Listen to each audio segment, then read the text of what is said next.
Is there any other car out there that's losing a ton of value right now? I mean, EVs are certainly the top of the peak when I think about cars that are losing a lot of value. Any big luxury cars always are losing a lot of value. Mercedes S-Classes and BMW 7 Series and cars like that. Those are just always kind of deeply, deeply depreciating.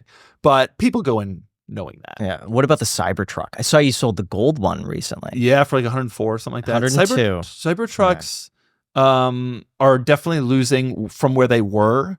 But the demand is, the sales are actually more robust than I expected, considering they don't seem to be hard to come by new. No. I expected resale actually to drop further than it has already. I thought they'd be a 60, 70 by now, but they're not.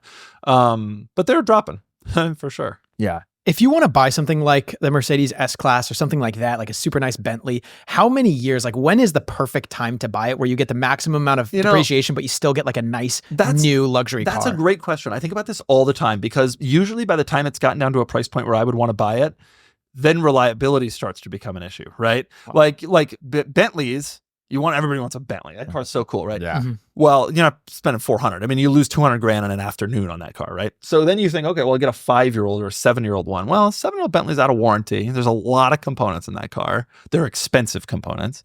Then that's a dice roll. So it's like, I don't know. There is a right period in there, but it's probably different for each car and depends a little on the manufacturer's certified pre-owned warranty structure and your risk tolerance. Mm-hmm.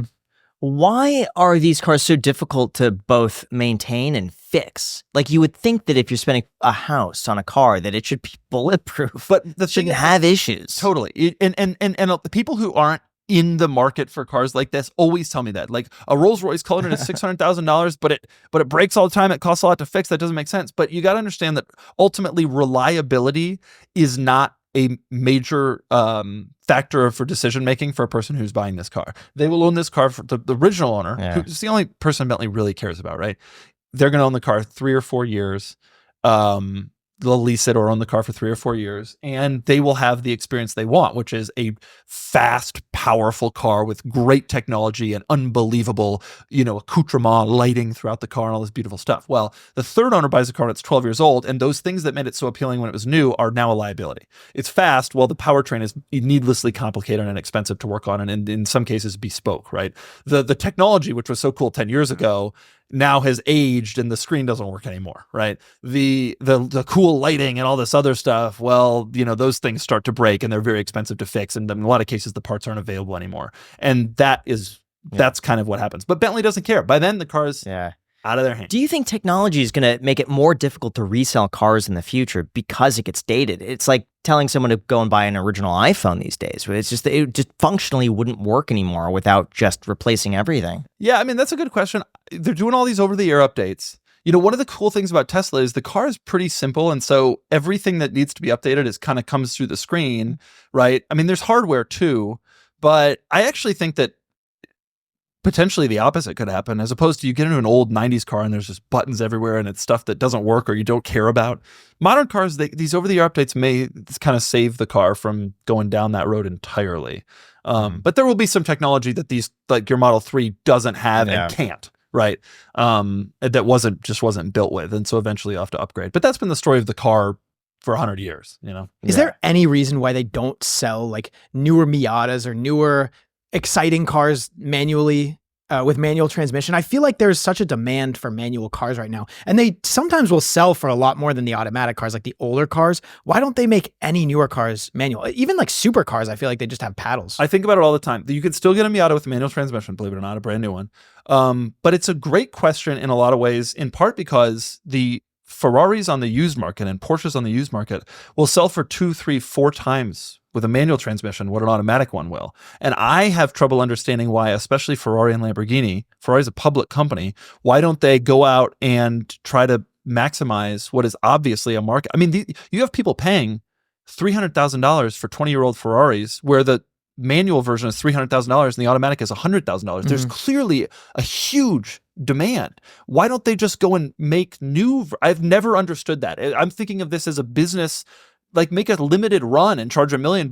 People will pay it. Porsche has proven that because Porsche does still make limited run manual cars and they cost a fortune. They sell for crazy money. And Ferrari and Lamborghini could be doing that too. And so could probably some other brands who have abandoned it. Would it be possible to switch the transmissions? Oh, Like yeah. if you were an automaker and you're like, I'm going to buy up all of these old automatic cars, flip it to manual and then make a profit. Yeah, and in fact, Aston Martin has literally done that. Aston Martin, Oh, wow. if you have an auto, they have not themselves bought it, but if you have an automatic Aston Martin Vanquish, an original one from the early 2000s, you can send it to them. They will convert it to manual for you, and then they will ship it back to you. How much does that cost? 50 grand. But there is a cottage industry has come up of automatic Ferraris and Lamborghinis and Audi R8s of people converting them to manual transmission. It's interesting the automakers themselves have not gotten involved. They could probably make some real money doing it. What's the reason for not doing it? That you could argue. I guess the answer is the automakers say it's faster with the dual clutch automatics that they all have now. And Ferrari is all about speed, Lamborghini is all about speed, so we would not want to go backwards in terms of technology.